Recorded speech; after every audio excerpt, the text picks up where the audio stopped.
Yo, welcome back, Adulterers. This is part 2 of last week's episode, coming at you December 8th. This is volume 87, Sunday, December 8th. Thank you for all the callers, all the DMers, all the emailers.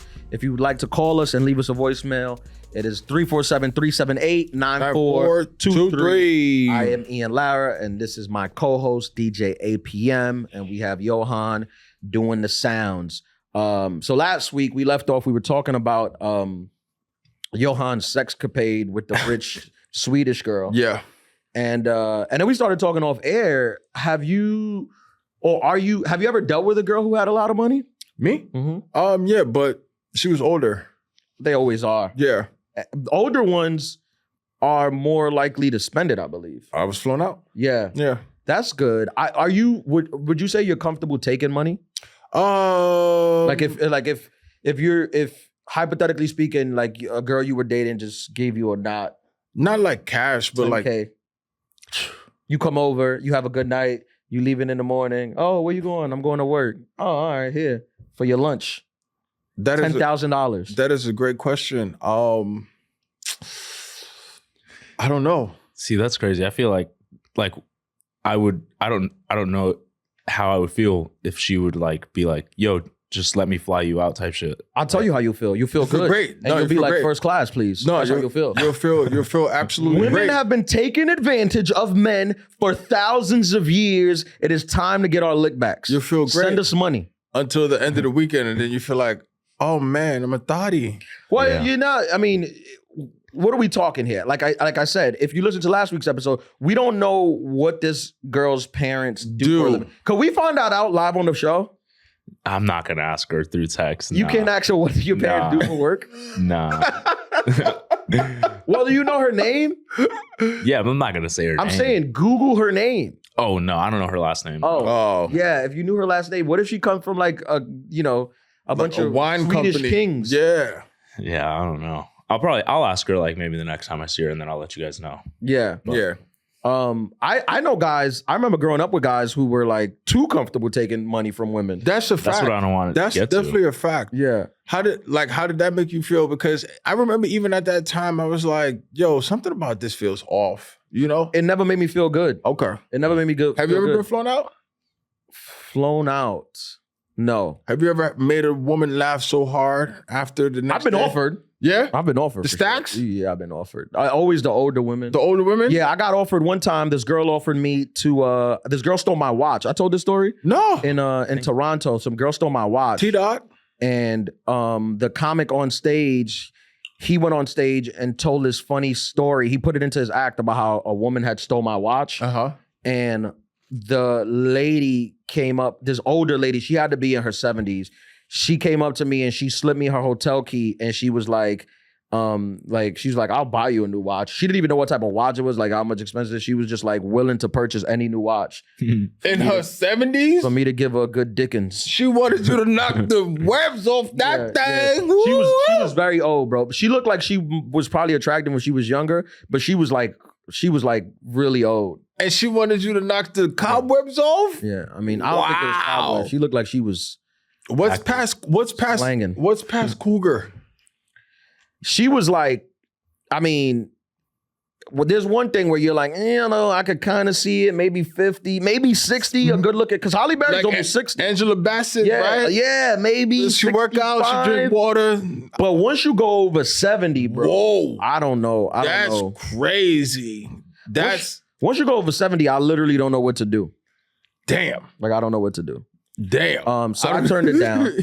And y'all shivering behind the camera. Y'all don't see. Damn, son. 70, bro? Yeah, so I turned it down. But I never, what else? I'm trying to think what other offers. I get a lot of offers on the internet. You get solicited. I actually get solicited.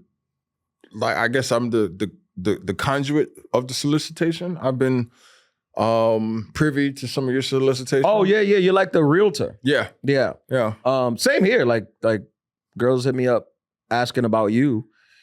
And I'm like, you could just DM them and get curved directly. You don't got to get third party curved. No, you're the broker.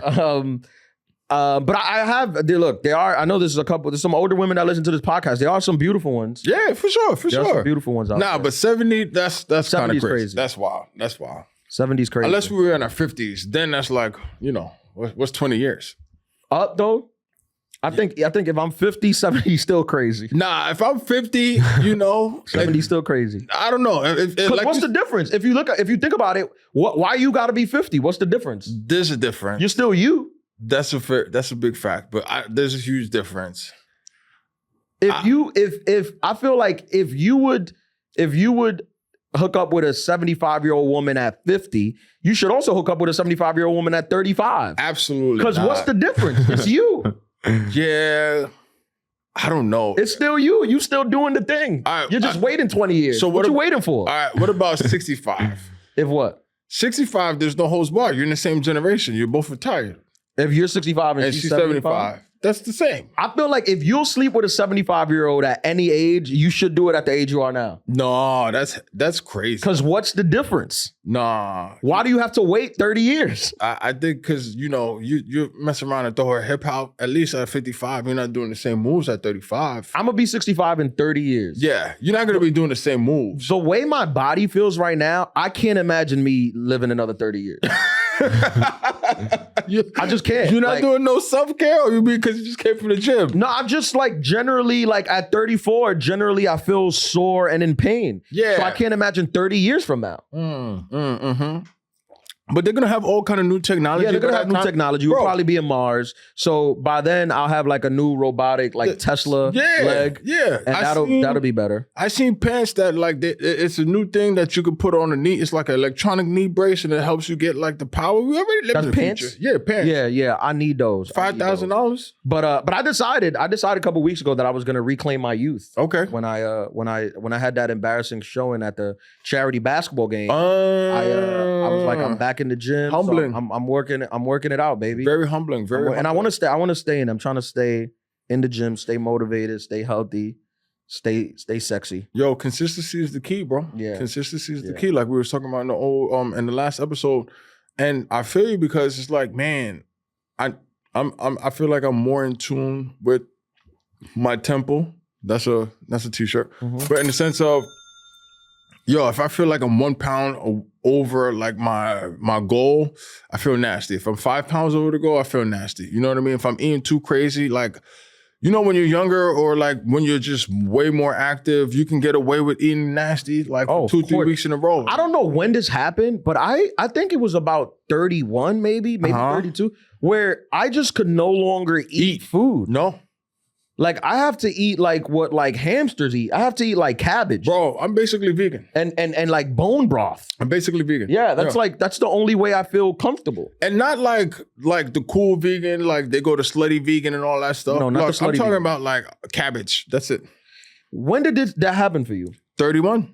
30. Actually, once I turned 30, it was just I used to be built for tough. I could eat pizza, I could eat anything, all of the gluten and everything would be fine and go play basketball and run half marathons, bro. If I even look at pizza, pepperoni pizza, heartburn for the next 2 months, bro. Johan, what are you? You're 17? You're 17, 18? 25. 25. Now, at 25, do you feel like your diet, you can just eat whatever? No. You don't feel that now? Mm-mm. At 25? Really? You have a good diet? No, because I have to. Yeah? Yeah. You can't eat fast food anytime? Nah. Spicy food? I've actually cut back, but I used to eat. Me too. Yeah? Me too. Yeah. I gotten to a point where I can't even eat raw tomato because that'll give me heartburn. Oh, really? Yeah. But didn't you say it's because your blood type? Did you do yeah, the blood but test? it might be blood type, but it's just, the fact is that I can't have it. Bro, it's to the point where I can't even eat my parents' food, or family food. I have to make, again, calculated risk of, okay, I'm gonna be out of commission for the next 2 or 3 days after today because I can't do it anymore. Yeah, I thought it's gotten to the point where I thought that I might have a disease because I was like, why do I feel so bad about after eating this food that I used to eat all the time? I gotta cut down on fried food. That's a fact. That's a fact. And I truly love it. It's the greatest. Yeah, like I'm not nothing crazy. I just love like French fries. Oh, I thought I love like French fries. I love like fried chicken. That's what I was gonna say. Yeah, it's like, but that's not crazy. I don't need to like. I remember there was when I used to go to Vegas in my 20s, and it was in Old Vegas, this restaurant called the Heart Attack Grill. Oh man, where they had a scale outside. And if you weighed over like 700 pounds, your food was free. No. God damn. This is real. You can Google it up. Crazy. This is big. They went out of business. Too many fatties. Clearly. Too many fatties were showing up and eating for free. Angioplasty. But they had like a burger that was like 7 patties, 12 strips of bacon, Bro. melted cheese, Bro. all of that. And I was never one to eat that. I was gonna say, in my prime, like I have one of those T-shirts and my pictures up in a wall in a spot in Florida because I did one of those competitions and I punished one of those burgers. Yeah, it was like eat the whole burger, like and the your burger was family the size of, eats for free for life. And yeah, and I punished it. I was like, give me some more. Yeah, Yeah.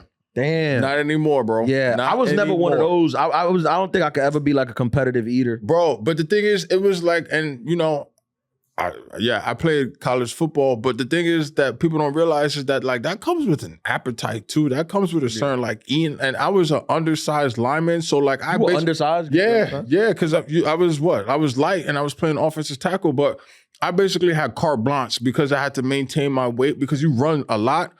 Yo, How undersized were you? So what? At my heaviest, I was 290, right? Mm-hmm. And like the standard weight for like, especially like D1 players in that position is 320. So I was basically like 30 pounds on the weight. Yeah.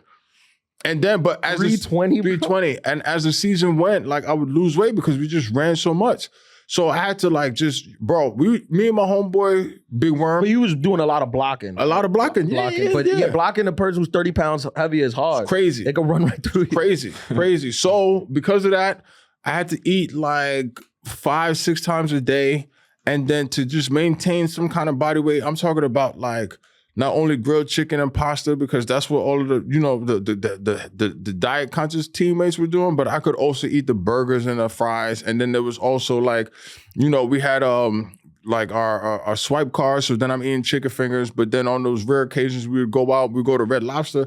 Me and my homeboy would eat like the whole crab fest, and then on top of that, like cheesecake, and then on top of that, getting extra biscuits. I think I heard about this. They're going out of business, and they were blaming, like they were saying that people would come in and eat all this stuff all day, and it was unlimited. They said they're never like bringing back unlimited everything because like you and your friends. Exactly. They kicked us out. But so, and then what happened? Like you turned 31, and what happened? Like when did you start to notice it? 30, like right around 30, 31. It was just like, oh my goodness, the food was just, but the thing is too, my activity level went down. Like basically by half. As it does, right? Like, you're obviously not going to be at 31. You're not going to be as active as you were at 20. You're not sprinting all day, right? But I had to like learn that like, I really had to alter my eating habits because it was sloppy weight, especially after I graduated. Bro, I used to eat like, what is it, General Tso's chicken and get a frappe from McDonald's to wash it down because I could do that in college. You would wash down a General Tso's Chinese food chicken with a frappe from McDonald's. Those things don't even go together. Exactly. Like you got to go out your way to get that. Exactly. To now, bro, can I get the what is it? The Rice Krispie, what is it? The rice treats, rice patties, and rice cakes, and hard-boiled eggs, and that's all I can eat. Yeah. Now, have you went to the doctor about this? Yeah. And what do they say? Like, what do they attribute? They just attribute it to getting older. You getting older, and then also and being a minority, and then like your body changes, you can't process those certain things. Now, did you ask them like, would I ever go back? Like, would I go back to being able to eat this and not feeling like I want to die? Nah, I didn't even ask him, but like, honestly, sometimes your body, like, it goes adjusts. It changes cycles. And goes back. Yeah. Mm-hmm. Nah, I didn't even ask because honestly, I don't even want to go back to being able to eat like that, honestly. Yeah, that's tough, bro. But I just hate it now. Like, I travel, I'll eat like some basic. You know what I like? I like sushi. I'm very into sushi now. Sushi just, it doesn't mess up my stomach. Yeah. It's rice and fish? Yeah, it's just rice and fish. I like a poke bowl. Okay. Stuff like that is light. Gotta catch them all. I eat anything other than that, bro, and I'm just heavy. I'm that's why I got back like into the gym because I'm trying to be like, bro. I'm trying to be like healthy, man. I'm not even trying to be healthy. I'm just trying to not feel bad. Go to the hospital after I eat chicken fingers. Yeah. Is that too much to ask for, God? Bro. But you know what? And I think we bring up a good point, especially like thinking about Johan in the sense of the stuff that they put in the food and what they cook in the food. That's another thing too that's changed. Like when we were younger, I mean, it's not like the FDA was the highest of the standards, but I feel like they couldn't get away with as much as they did back then, especially now. But when you think about it, like the ingredients, for instance, when you go to Europe, you eat the same amount. First of all, their portions are smaller. Right. The food is like more organic, I guess, because they don't have the same kind of pesticides that they're spraying on the plants and stuff. So like, and then I think the pasta's heirloom pasta. So it's just like, bro, I eat pasta now and I feel like I have a brick in my stomach. Yeah. But when you go to Europe, I'm eating pasta all day. Like, yeah. But all right, this is interesting. You bring up an interesting point because this is one of the conversations that I hear. Like, it's just turned into a political conversation. Oh, no. On like the food, on like what food is, because the now obviously you saw RFK got put in charge of the food and was it the Food and Drug Administration? Was it the FDA? It was something that oversees like the food stuff, and he got put in charge of it. I don't know if it was the FDA. Don't. I didn't mean to get political. No. I'm not saying you did, but I'm saying this is an interesting argument that I hear conservative people make because conservative people are talking about what you're allowed to have in the food, and they compare it to like in Europe, it's not allowed. But yet conservatives preached small government, like they don't want bigger government. But I'm like, but for food, you're saying government should regulate more what a company's allowed to put in the food. That's bigger government. It goes against like all of their arguments of small government. I agree. I think government should regulate some things. I think you can't leave people to their own thing because people don't naturally act in good faith, right? I would eat ice cream for every meal. Yeah, like big corporations, they're not like, hey guys, like Purdue isn't thinking like, hey guys, we should probably give them healthy chickens for people to eat. Nah. It's a conveyor belt. They're like, let's get out whatever we can get out. Not even that. They're bottom line. Like I have a responsibility, a fiduciary responsibility to my board of trustees and my investors. So nah, whatever. First of all, can we talk about how, like, do you remember when McDonald's started like their whole campaign of all natural white meat? Oh yeah, chicken? they're like now it's 100% meat. Hold on, fam. So what was in it before? Yeah, filler. Crazy. The stuff you see on white women's lips. They was putting that in chicken nuggets. You know they have filler? That's why I think the fillers popped off for women's lips, because I think they stopped putting them in the chicken nuggets. So white women was like, oh, there's all this extra filler. We could put this in our lips and give us black lips. Bro, but not only that, they started having filler parties. I had a homegirl, like she would just go, oh yeah, we're going, like, it's Botox? Something like that? I don't think Botox is a filler. Don't quote me on this, but I think filler, I don't know what filler is. I mean, it was in chicken nuggets. It's filler, but case in point, I heard about those parties where they would just go to parties and come out looking like Jay-Z. Like Joan Rivers. Yeah. No, that's a thing now. That's a thing. And it's funny you bring that up because I was wondering where all the chicken nuggets and the burger filler went, but it's like in women's like lips and chins. I heard there's men getting fillers now too. A couple men. I might get some work done. Maybe get a little chiseled jaw. You know, I don't know why. Implants. Huh? I'm getting calf implants. I would definitely get filler in my calves. I'm getting filler calves. Fill me up with chicken nugget meat. Yeah, in my calf for sure. I support this movement. I think for too long as men, we've allowed the ladies to reap the benefits of all these type of surgeries that can make you enhance your look. And I think it's time men get it back. So I'm pro calf filler. Put filler in your jaw, get pec implants, everything, and get a weave, get a man weave. Everything. I know some dudes that got man units. You do? Yeah. No, you do? Because I've always been trying to run into these people because I've been trying to, because I see them, I follow, it's my algorithm. I only get man units on my algorithm, which is man weaves. And they look so good. No, these ones were not installed correctly. Oh, okay. That's what I want to see, because I want to see them in person. They just had toupees? No, they had the man unit, but like they had like a lace front.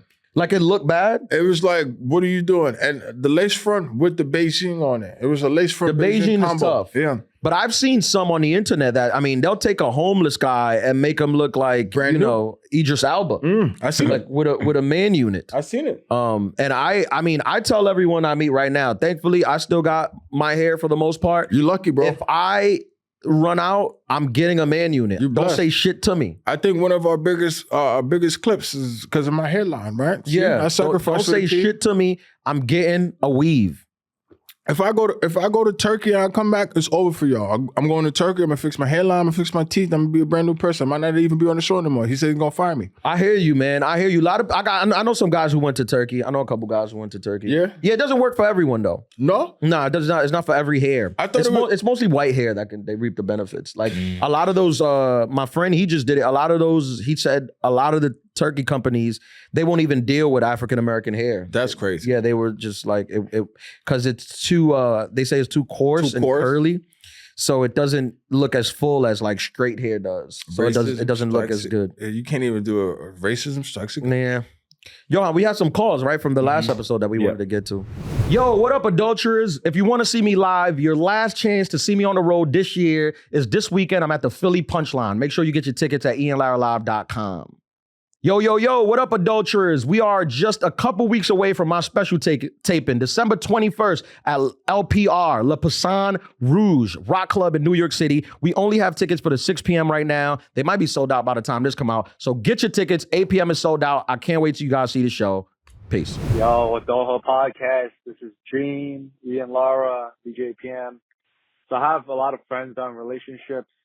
Like, why are they always trying to, like, so invest in my love life, right? Like live vicariously through me, like, or do they miss the game, right?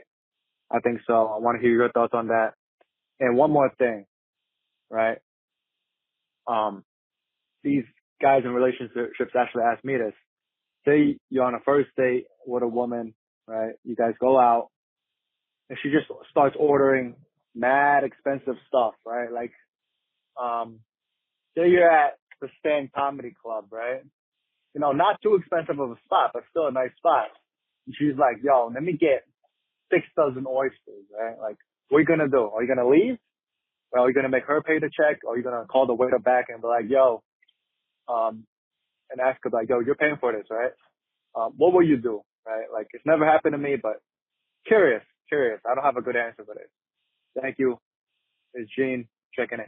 Gino. Shout out to Gene. Shout out Gene. Gene, we know we love you. We love when you leave these voicemails and you call. But I'm at the Stand every night. I'm at the Stand tonight. 6 dozen oysters at the Stand is $20. Boom. So I'm not sure that I would fight a date if she ordered $20 worth of oysters.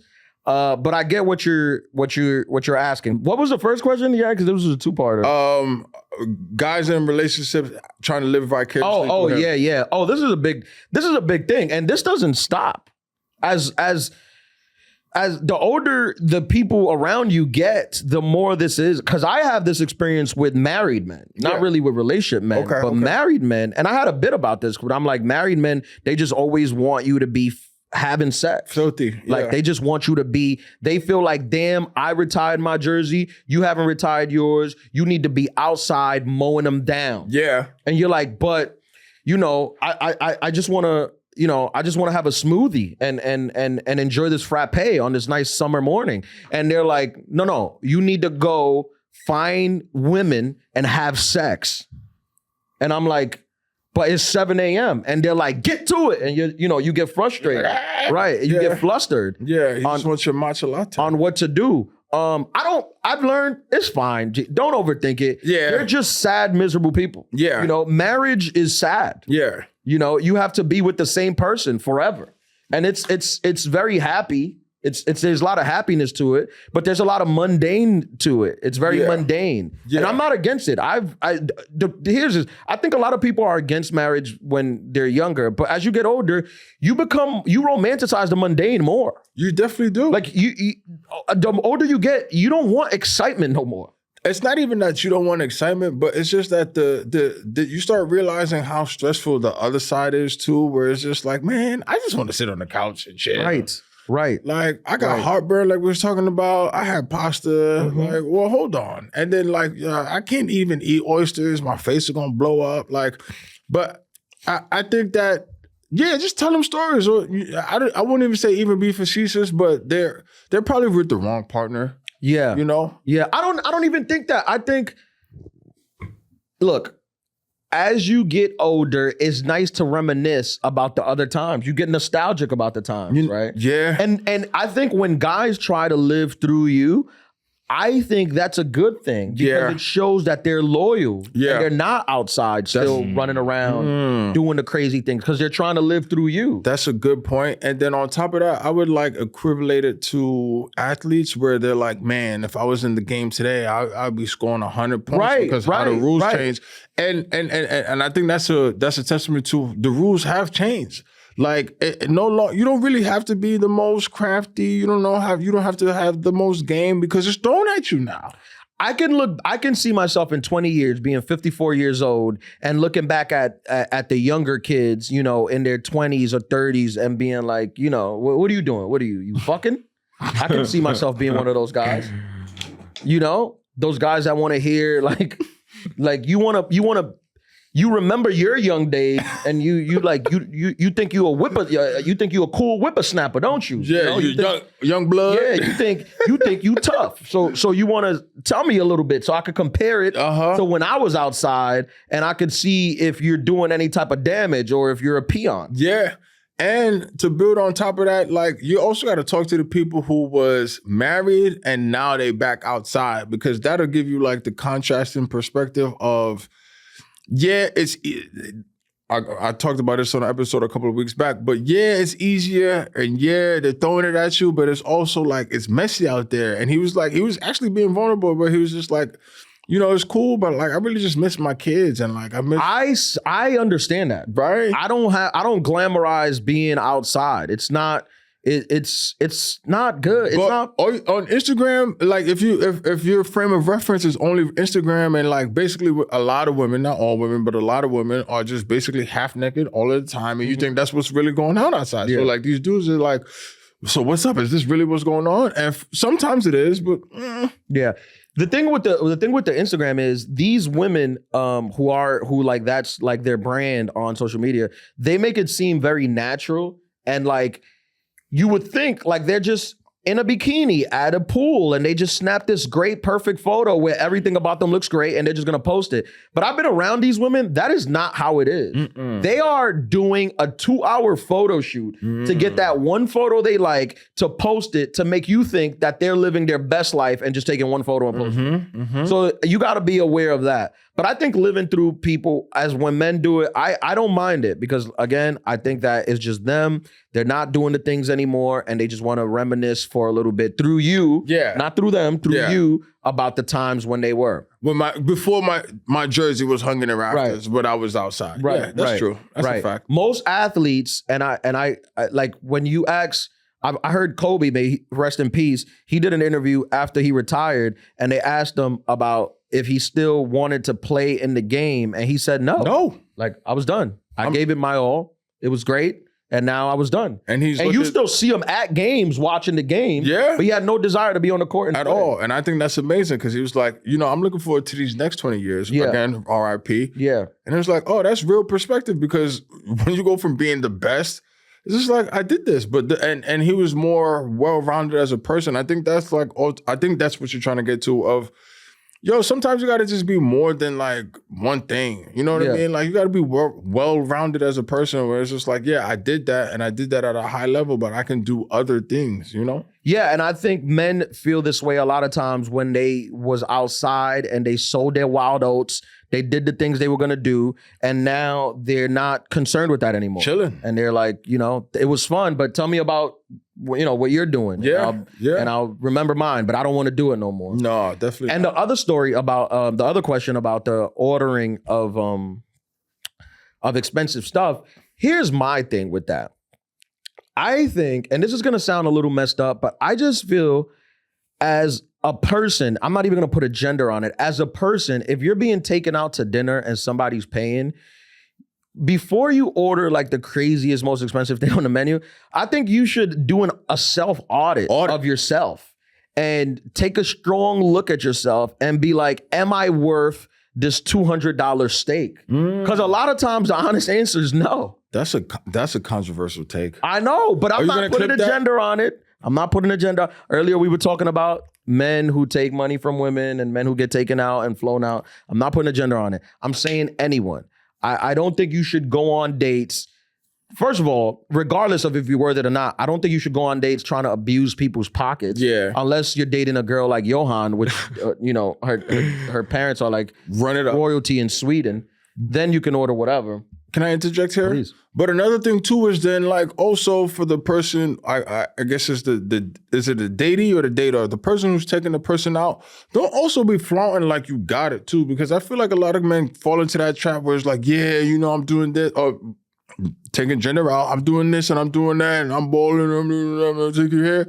And you ain't got it like that, because don't also like open that window where it's just like, oh, okay, well, I'm gonna order 20 dozen oysters, right? I think right now, if you're dating in a major city such as New York, and you want to take a woman out to dinner in a city such as New York, and let's say you both drink, because if you don't drink, it's different. But let's say you both have a couple drinks. I think you need to be prepared to pay at least $100,000. $200 to $250. Oh, I think you need $100,000, because as soon as you walk outside in New York, $500 left, and you're like, hold on, wait a minute, I just stepped outside. Yeah, but I just mean like on the date, on the date, like just on the date, and that depends on the restaurant. Isn't that crazy? I depend on the restaurant. That doesn't mean you're gonna spend $250. You can get a quality date off for $100, $150. You have to be prepared. But you have to if you want to have those type of dates, you got to find the right venue for that. You got to find the right place. And women like this too. Also, is like I've done this move where like I'll order for them. Oh yeah, they like that. That way you control the narrative. You control what the plates is gonna be. Yeah, but I don't order like their entree. What you do is a restaurant that you've been to, get a couple things that you know are really good. And when you go there, you sit down and you're like, I'm just gonna order like a bunch of things. And then if you want something else, we'll order it. By the time she has 3 or 4 appetizers, she's no longer hungry. She has no idea what's going on. And then you can hit her with you don't want an entree? And she's like, no, I'm just full. You're like, all right, well, I mean, let's do another glass of wine then. And then you get the glass of wine. Damn. And this is a way to finesse it out. And it's a segue of, okay, next time we'll order. And it shows that like you're a man. And you're planning ahead. Because you're making decisions. You're decisive. And women like men to be decisive. You planned ahead. Because a lot of times women look at the menu and be like, I don't know what they want. So they want you to tell them, this is what you want. You know? And you'd be like, is there anything you don't eat? You know? That's big. You gotta open up with that. You gotta ask them if there's anything they don't eat. Yeah. Sometimes, and it's good you have an idea, because sometimes you got, you was ready to order calamari, shrimp cocktail, and and fish, and then she's like, oh, when I eat seafood, I die. So you're like, well, it's a good thing. Yeah, I guess we got to get the $200 steak then. It's a good thing we talked about this. So you have a conversation with she, but that's a good move. Yeah, I've done this before. That's a really big move. And then, higher level too, you might want to go somewhere where like you're basically a regular. So they have the section already for you. They already bring the apps for you.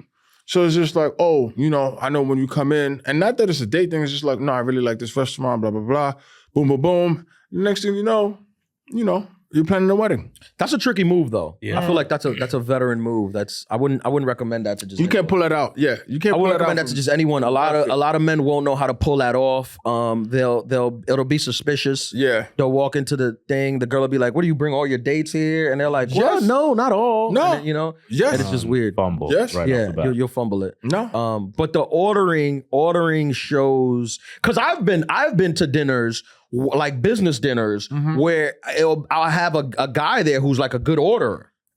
And I appreciate it. Yeah. I'm the woman in that scenario. Yeah. And I appreciate it. It's happened. Because I don't want to look at the menu. I don't want to do the things. I've been at this many times. And those people actually who I've become like business partners with, who I enjoy going out with them. And when I go out now, I'm like, you just order the stuff. You got it. Because they know all, like, they're restaurant people. Like I got a couple who are restaurant people. I got one guy, he'll walk into the kitchen. And chef it up himself? And no, like see what the vibe is and talk to the chef and whisper something in his ear. And the chef starts bringing out dishes. Oh, okay. And ask like, is Tony here tonight? Who's and then the chef is like, don't worry about it. I'll send it out. You. Yeah. Okay. Yeah. That's nice. That's great. I've been in that situation a couple of times before too. Especially like, I'm really big on Italian food. And like, you got your commercial chains, but then you have those places where it's just like, oh, oh, this ain't even on the menu. Yeah. Woo. Italian restaurants are big. They don't like to put their good food on the menu. They don't. Italians like to keep their good meals secret. It's reserved. Right. Yeah. They have like the menu that they give people, but then they have these food where you're like, why don't you just put this on the menu? And they're like, It's "No." not for everybody. Yeah, it's not. And you're like, but aren't you a business? And they're like, yeah. Yeah. And you're like, but wouldn't this make you more business? And they're like, yeah. But we don't want that. But we don't want that. Yeah. We don't want everybody to eat this. And then how are you at the stage in life where you're looking forward to being a regular at places? Like I'm really big on being a regular love where being it's a just regular. like, oh, When you're a regular at places, it's almost like you own a part of it when you walk in. Because that's how they'll treat you if it's a good establishment. I love that. I was a regular at a Crown Fried Chicken one time by my house. And this is very low budget, but I was a regular there, Okay. right? And one day, this was years ago, one day I was walking into Crown Fried Chicken because I wanted to buy some chicken late at night. And the guy was closed, right? It was closed. And then I walked in and I pushed the door and it was locked. And then he saw me from the back and then he came and opened up. And he was like, we're closed, but you're one of my regulars, so I didn't want to leave you out there. So then he gave me he just gave me the food for free that was there because I was a regular. That made me feel like I owned equity in the Crown Fried Chicken. That is incredible. That's what I like to hear. Yeah. I was a regular when I was living in the Bronx. I was a regular at the Chinese food spot, and like she would. She wasn't the most friendly for everybody, but for me, she knew my order. It was fried hard, boom, boom, boom. Throw the ketchup and the hot sauce on the wings, you know what I'm saying? But then there was one time where like I was just like, you know what, I got to get in shape or whatever. So I hadn't been for a minute. And it was like maybe 2 or 3 months. And then I was starving one night and I went and she was just like, yo, where you been? And then she gave me the special. Like she hooked up the special with the extra garlic sauce. I was like... One of the craziest things I've seen, I was out over my sister's house one time and we were hungry. So she was like, I'm going to order Chinese. And then she calls the Chinese food restaurant and I hear her on the phone ordering. In Spanish? No, I mean, they do speak Spanish. That's another story. But she's ordering the food. And then after, she asked her husband, she's like, do we need milk? And he looks in the thing and he's like, yeah, there's no milk. And she's like, yeah, tell the delivery guy to pick us up a gallon of milk. And then she hung up. And I was like, what did you just say to him? She was like, we need milk. And I'm like, you just told the Chinese food restaurant to stop by the grocery store and buy you a gallon of milk? And she was like, yeah. And I was like, there's no way he does that. She was like, we do this all the time. I said, no way. 20 minutes later, the doorbell comes. Here's your order Chinese food. And in the other bag, here's your milk. And I'm like, what? How do you even pay for this? Like, my mind was blown. I didn't know. It was like DoorDash, but just one Chinese man. And before DoorDash? So yeah, so she paid the Chinese, and I'm like, how do you know what the milk is? And she was like, I just give him like $5 for the milk. And then she gave him $20 for the Chinese, and then gave him for the milk, and then gave him a tip. And he was like, thank you. And my mind was, I didn't sleep well that night. Bro. Yeah, I didn't know this was an option. Bro, what? Yeah. That's crazy. If you live in New York, try this out. That is crazy. Call your Chinese food, order food, and then send them to the supermarket. Yo, can I get some milk too? Yeah. Send them to the crazy. supermarket to pick up some groceries. They do it. They're very helpful, those Chinese. Bro, I did not know that. I mean, that's like the Chinese food in Dykeman, bro. When she started... They're Dominicans. Yeah. Chinese Dominicans. Hold on. What just happened? Mind blown. Yeah, that's a new thing that came about like, it started like about 10 years ago. And now it's mainstream. For a long time, it was like, there was Dominicans, we were like Afro-Latinos, and then the Chinese Dominicans came out. Bro. And they like blew everybody's mind. For all intents and purposes, they're Chinese, but then they also could like dance bachata. Mind blown. Mayo ketchup with the accent. I'm like, hold on. Yeah. They're in DR. Like you No, I didn't know that. Yeah, they're in DR. That's crazy. Yeah, they're in there. I did not know that. Yeah, in full Spanish. What? Mm-hmm. Crazy. Is there such thing as Dominican Spanish? Oh, of course. Yeah. What do you mean is there such thing? I mean, I wanted to... Half of the Latinos don't know what the hell we're talking about when we speak. I literally have had other people be like, I don't know what you're talking about. What are you saying? And I'm like, well, you don't speak Spanish? And they're like, that's not Spanish. It's like, all right. All right. What do you got? 15 minutes left. We'll do a couple things, then we'll wrap this baby up. Hey. Maybe we'll get some guests to come in. We usually get guests in December. Maybe I'll get some guests for the next few episodes. Okay. I was wondering if we could do the white elephant one because I'm actually doing that this year with my family. Yeah, if you guys want to do like the do's and don'ts of that. Okay, so let's do it as Secret Santa because I never done the white elephant. Yeah, Okay. I've never done that. Appropriate spend for friends and family. Well, usually we have a limit. No, we have and my family we do a minimum. Yeah, that's what we're doing. okay. Yeah, The that's max what we're is doing. you can buy whatever. You can go up as high as you want. Some people do minimum and max. Like you can get a car.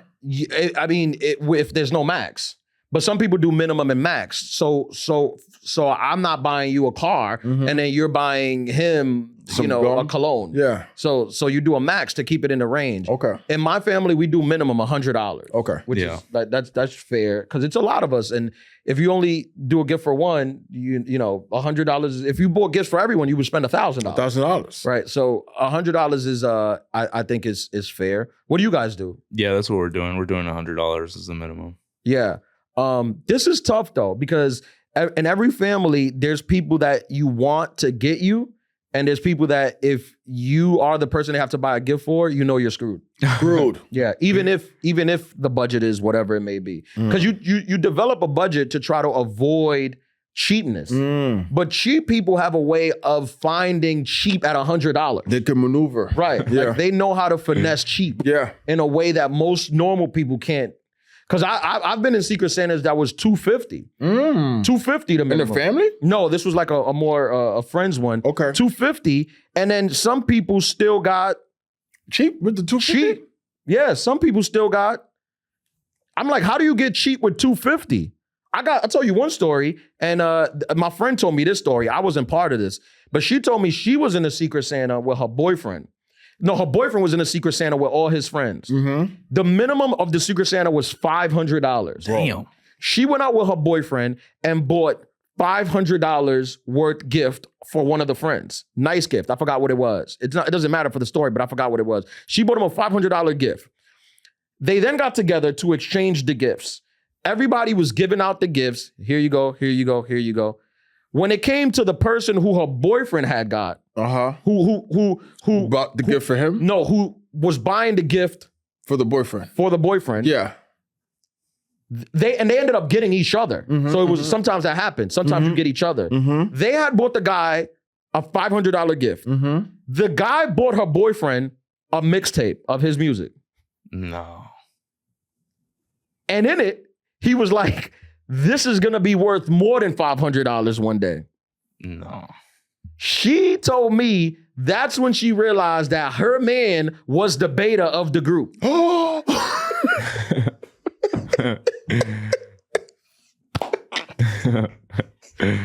She told me that's when she was like, damn, She had the I'm realization. really with the loser of the friend group. Oh, man.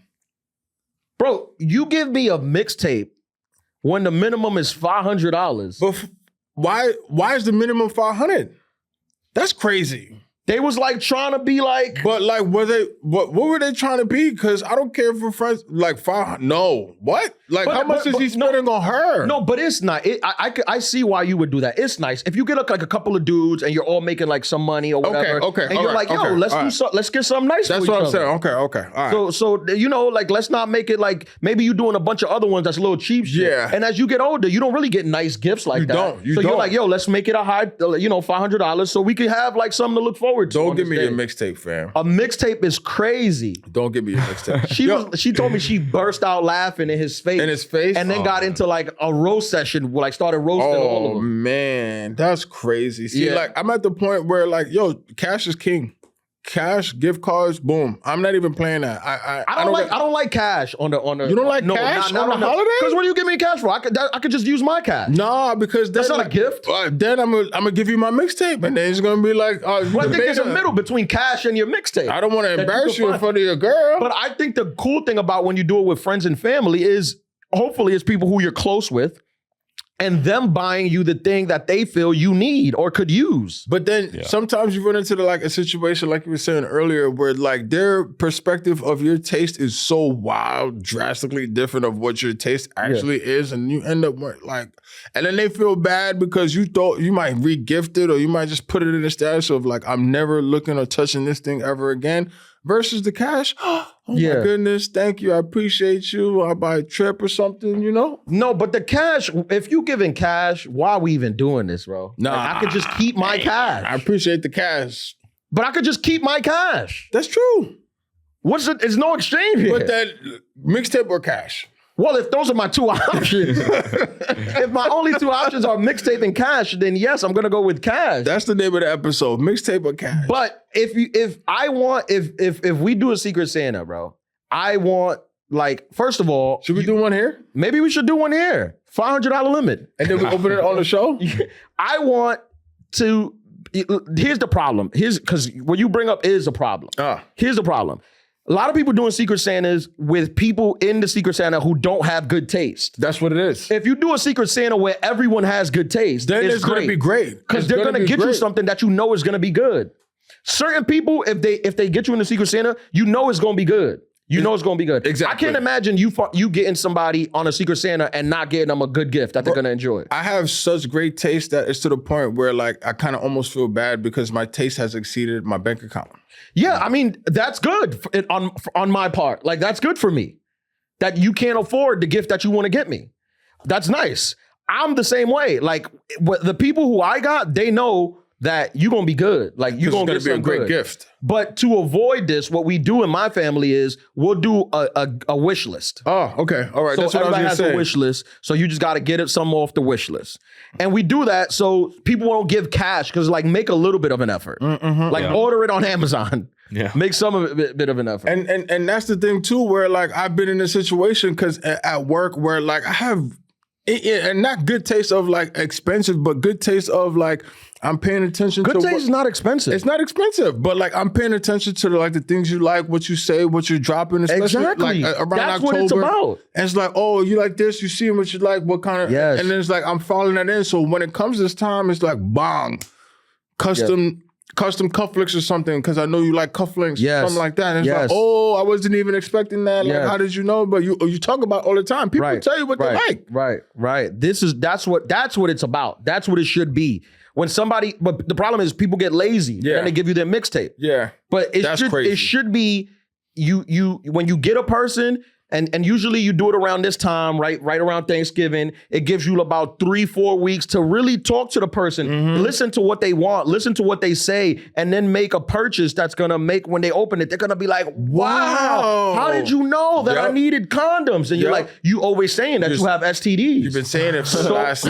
So I got you a 100-pack of condoms because you always saying that you're on antibiotics because you got gonorrhea. You just said it. Right. So now I got you condom and you're like, thanks, bro. You listen to me. In a condom case. Yeah, you listen to me. Thank you, bro. Some people go rogue though. I've had this. It definitely where you don't really know if it's $100. No, well, some people have a list and the person goes rogue and they're like, I'm not getting you nothing on this list. Yeah, I'm not getting you nothing on your list. No, that's crazy. I'm not getting you nothing on your list. But have you ever been in a position where they go like it's too expensive where you're almost feeling uncomfortable? It's like, I've never been in that position. I've been in that position a little bit too many times. No, it's just like, what are you doing? Like, what is this? This is crazy. Or how do you feel about like for my pops, for example? He like we're doing this, but we all know that he's gonna still get everybody gifts. Yeah, he's just that guy. Yeah, he we can't tell him not to. So how do you, like, is that a do? But that's me. Don't. Because people do this. I think when people do this, I think they mean well, but it kind of destroys the purpose. Right. Because the whole purpose is so no one will get left out. But if you buy gifts for everyone and everyone didn't buy gifts for you, then it seems like you got left out. Nah, I don't think so because it's like it depends on the gift. Where like what? I think a dad should buy a gift for everyone. Yeah, to be fair. But like if the gift, I get everybody a hat. You know what I'm saying? Where it's just like I want everybody to know that like I thought about them and I got them a hat or whatever. On top of that, where it's just like, oh, like that's my thing. It's my tradition. And it's just like I'm a giver. I think a good rule for families is the kids get gifts, whatever their kids. That's a fact. And as adults, you do a Secret Santa and have it like do $250. You definitely so everyone gets a nice gift, and then obviously you'll get your wife a gift. And Yeah. you get those gifts. yeah. And The kids come first. Yeah. though, for sure. right. Yeah. Those are the major ones. Yeah. But look, we'll come back next week, and we'll be here to get you through the holidays. Are we gonna do it? Because let me know. Because I gotta go save some money. Yeah, we'll get you through the holidays. Adulthood Podcast, Volume 87. Thank you guys for listening. Peace. Two-parter. Peace.